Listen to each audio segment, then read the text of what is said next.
गजलों की दुनिया के बेताज बादशाह हम सबको छोड़कर चले गए। जी हां, पंकज उदास की मौत हो गई है।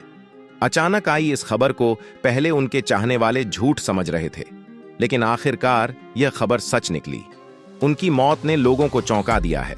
अच्छे भले दिखने वाले पंकज उदास को आखिर हुआ क्या था? हर कोई यही पूछ रहा है। लोग उनकी अचानक मौत की वजह तलाश रहे हैं। हम आपको बताते हैं कि आखिर पंकज उदास को कौन सी खतरनाक बीमारी थी जिसे वह सबसे छिपाए हुए थे। चलिए शुरू करते हैं पंकज उदास के गजल गायक बनने से लेकर उनकी मौत के सफर की दास्तां। पंकज उदास गुजराती थे। 17 मई 1991 को गुजरात के जेतपुर में पैदा हुए थे। परिवार जमींदार था, लेकिन माहौल संगीत वाला। दोनों बड़े भाई मनहर उदास और निर्मल उदास गजल गाया करते। 1956 के आसपास की बात है। बड़े भाई मनहर स्टेज पर गजल गा रहे थे।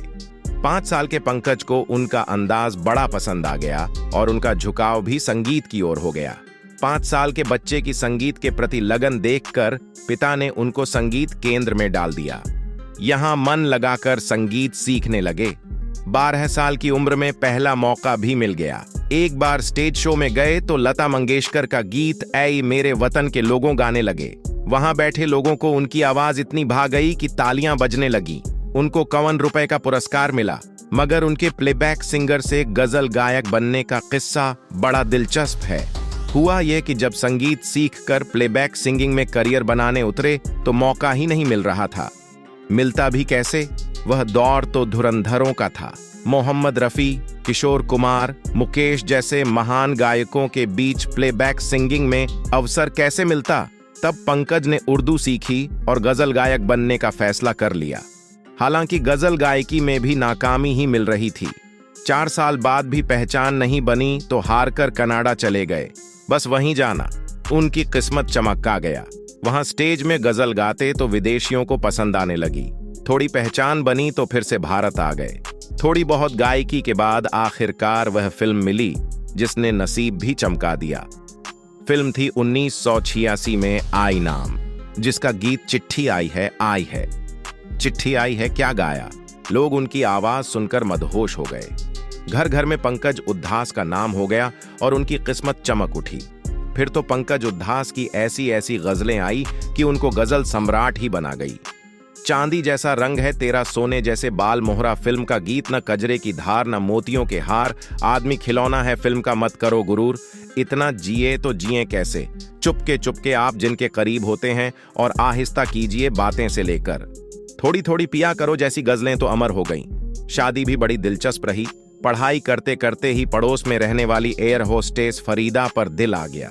दोस्ती कर ली और धीरे धीरे दोस्ती मोहब्बत में बदल गई। अब दिक्कत रही कि लड़की तो पारसी, शादी कैसे हो।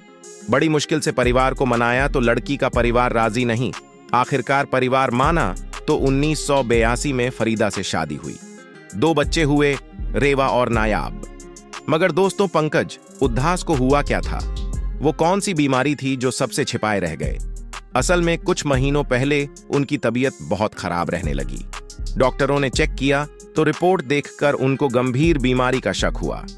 जब और जांच की गई तो पता लगा वो कैंसर की चपेट में आ चुके थे।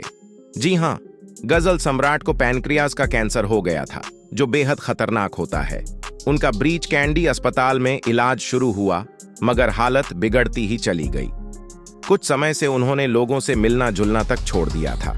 अनूप जलोटा जैसे कुछ खास लोग ही उनके कैंसर की बीमारी से अवगत थे। बाकी सभी से पंकज ने अपनी बीमारी छिपा ली थी। 26 फरवरी को सुबह 11 बजे के करीब हालत अचानक ऐसी बिगड़ी कि पंकज उदास की मौत हो गई।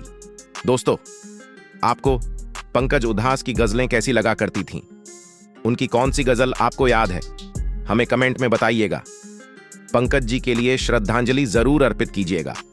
मनोरंजन जगत से जुड़ी हर अपडेट पाने के लिए आप मेरे चैनल को सब्सक्राइब भी कर सकते हैं।